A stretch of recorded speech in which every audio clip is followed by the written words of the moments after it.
Welcome for not only some affordable folder content, but the start of a new series on shorter knives for those of us who live with blade length carry restrictions. And I'm going to start with a 3-inch folder that I got some good recommendations for, and I'm going to say those recommendations were spot on, because the Cold Steel Mini Recon has very quickly become my favorite small carry folder. Confession though, when I first got this, I did not have the full-size Recon in my collection, but we'll talk about that more later.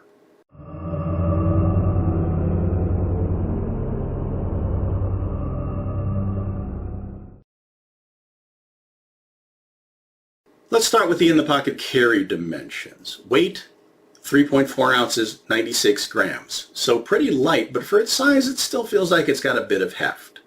Full grip length, looking down at my notes to give you the metric as well as the imperial, 4 3/8 inches, 11 centimeters. With front to back, I'm going to say it's a bit pocket filling for its size at 1 7/16 of an inch, 3.7 centimeters, but it is pretty slim, 3/8 of an inch, 1 centimeter. Not the slimmest knife we're going to look at in the series, but a pretty close second.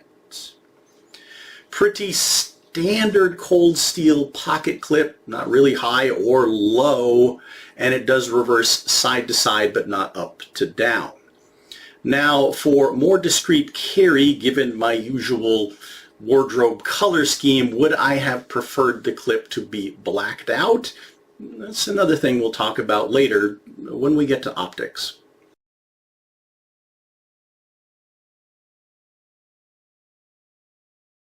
Let's talk about the build of the friendly end. It is indeed a triad lock. And a quick note on cold steel triad locks, if you've seen some of my other reviews, I've talked about this. There's a bit of a QC issue where I never know what I'm going to get. Sometimes the springs are super stiff and really hard to work, or they're really gritty, catchy, snag, even kind of jam up until I've worked them a bit, and they do smooth out over time. But I'm going to say this one out of the box was indeed pretty smooth. G10 scales with no supporting metal liners underneath, which is actually common to a lot of these cold steel folders with G10 scales. So your structural support is from that long lock bar and the shorter backspacer. We'll talk about durability when we get to testing. Now, I admit I did dehorn some of the sharper corners from my delicate fingers, but my bigger concern, the reason I didn't have a full-size Recon in the collection, is I'm always wary of knives that have multiple finger grooves in the grip. One finger groove is awesome, gives me a good purchase and leverage, but multiples never seem to fit my fingers. These two, though, work for me pretty well. As a matter of fact, the overall shape of this grip works for me really well. Has some jimping cut into the top of the scales, but not across the lock bar. It's just enough to give me a little extra thumb leverage for carving without any hot spots. But your concern might be, well, grip length. We talked about overall grip length, but let's talk functional grip length. Top point in the back to where it drops off here, that's 4 inches, 10 centimeters. In the front, point to point, that's 3.5 inches, 9 centimeters.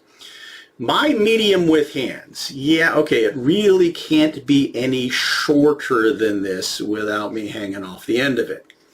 So if your hands are bigger than mine,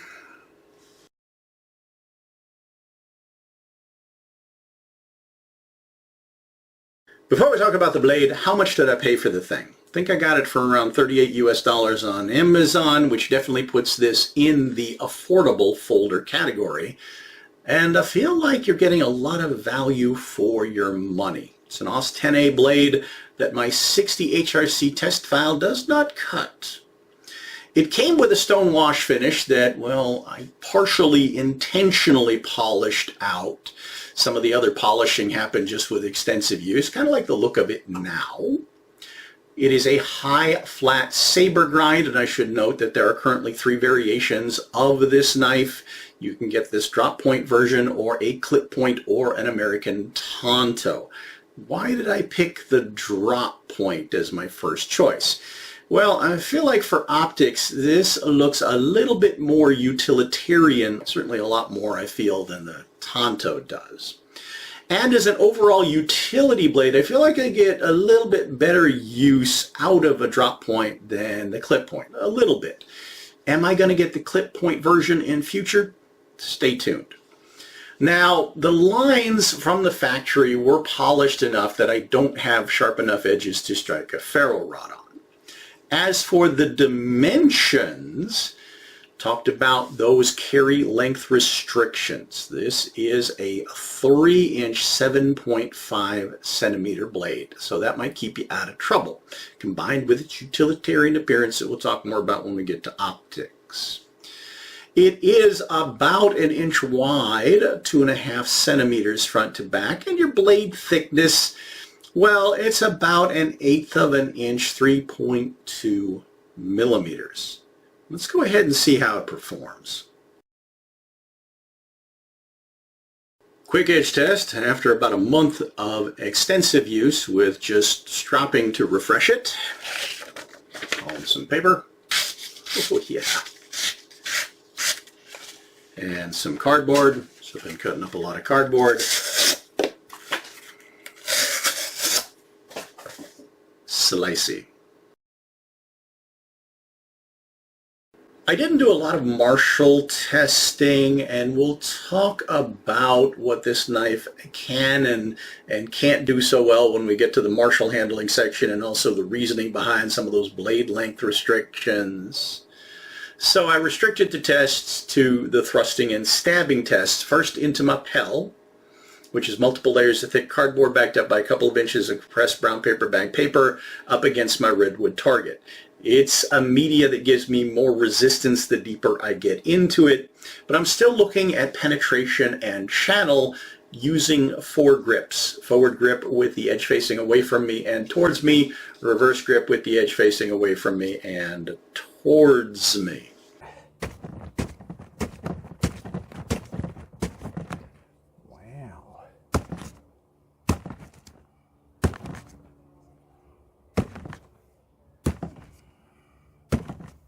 Penetration and channel were actually really impressive for this blade geometry, and I felt like I had a lot of leverage behind those actions in certain grips.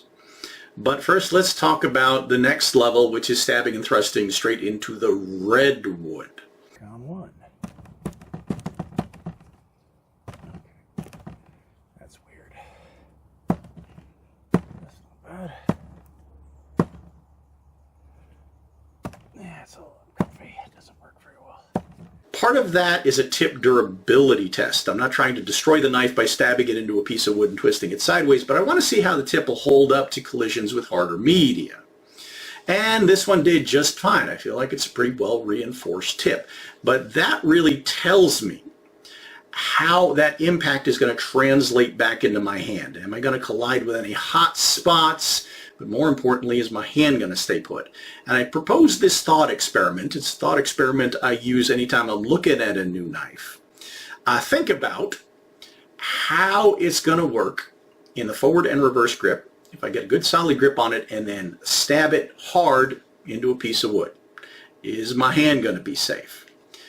In this case, because of the bias of the grip shape, in the forward and the reverse grip with the blade facing away from me, yeah, both awesome.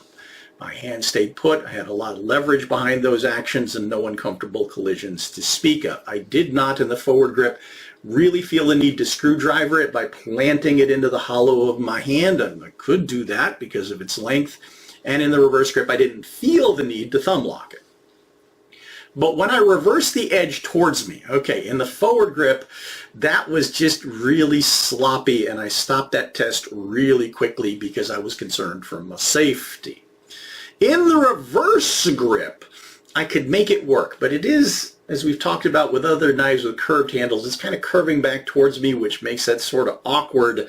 And I didn't feel like I had very good purchase on the grip unless I thumb locked. And when I thumb lock a grip like this, I get a corner kind of stabbing straight into the bony parts of my thumb, and that's not fun. As for utility tests, first, I've been carrying and using this knife for a couple of months now, and you may have noticed I've been a bit absent from YouTube for a while because there's a lot of things going on around here. Some of them good and some of them challenging. I don't really want to talk about that. But it's actually given me the opportunity to carry this knife for a while and put it to a lot of use. And like I said, I really like it. It performs really well for me, and it's proven itself, yes, to be very durable in the process. I've been cutting up a lot of cardboard packaging, doing some wood carving and trimming and some light carving in my forested backyard because it's tree trimming season.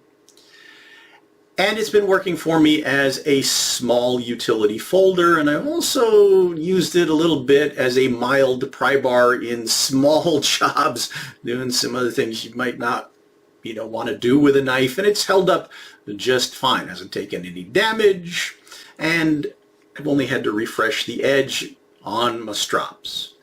So that's all good. But as for the testing, okay, starting with carving, yeah, it is actually a really good carving tool. I'm carving Recon Mini. That is actually really nice.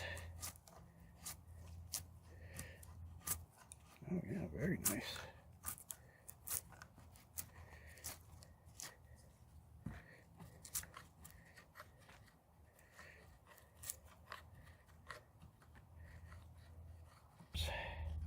Driver. Oh yeah, no problem. Very useful little knife.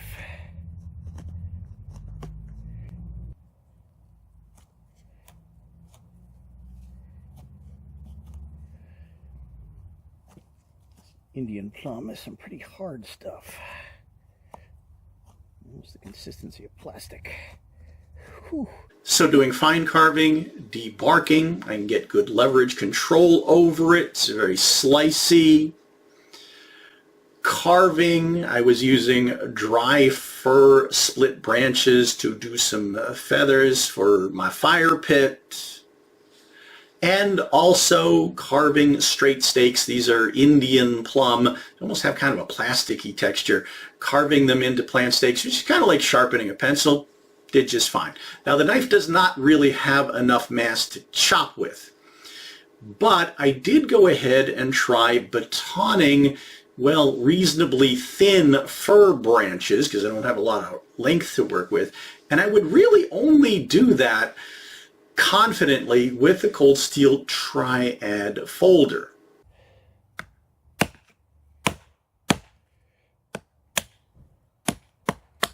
Which means I have to hit the handle.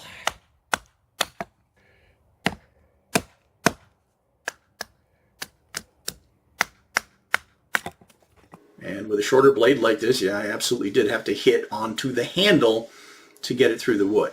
Now, people say you shouldn't baton with a knife, but I find that if I'm doing something fine like that, splitting kindling, something that using a hatchet or an axe or a hawk would be really awkward, I really do prefer doing it with a knife. And this one survived.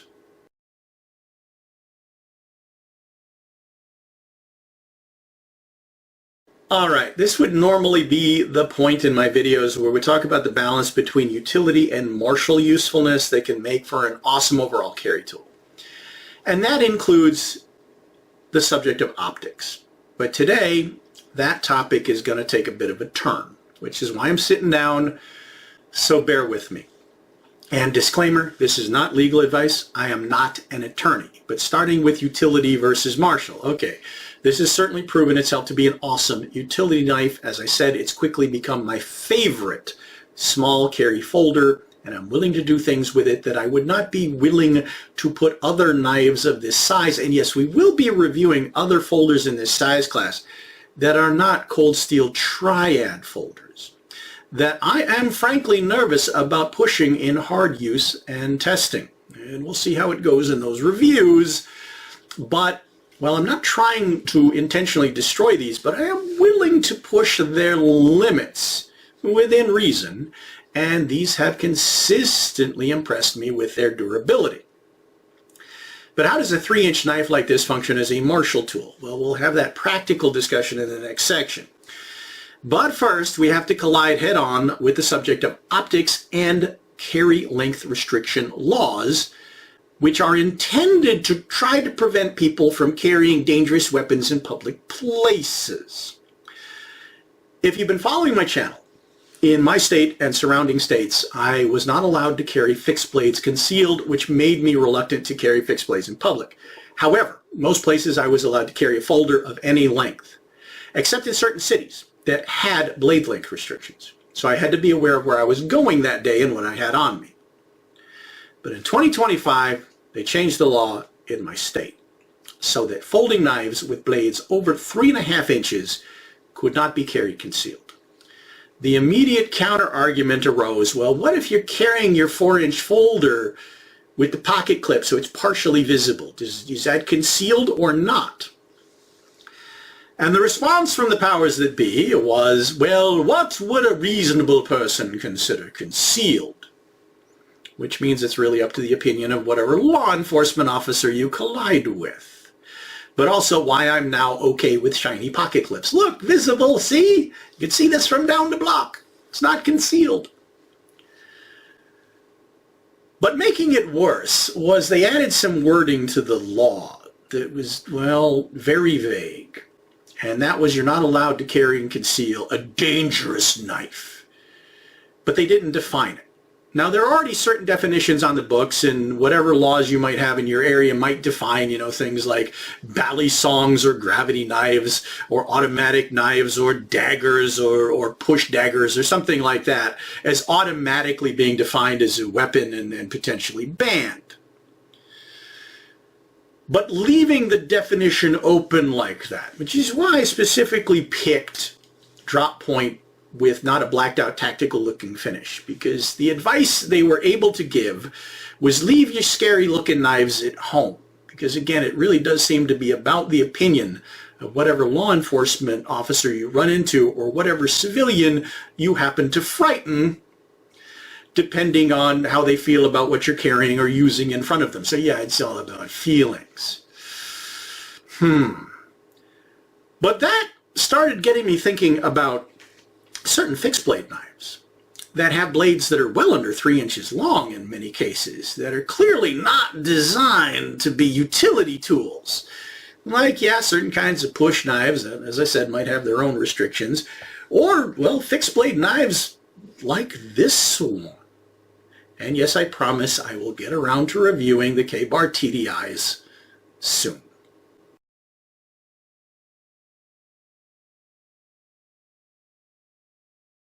Finally, 3-inch folder, martially speaking, in previous videos I've talked about when it comes to shorter blades, I rely a lot more on my tip, thrusting and stabbing, than my edge. And when it comes to mechanical defense, well, it's not a short sword, so I can't parry or block with the thing.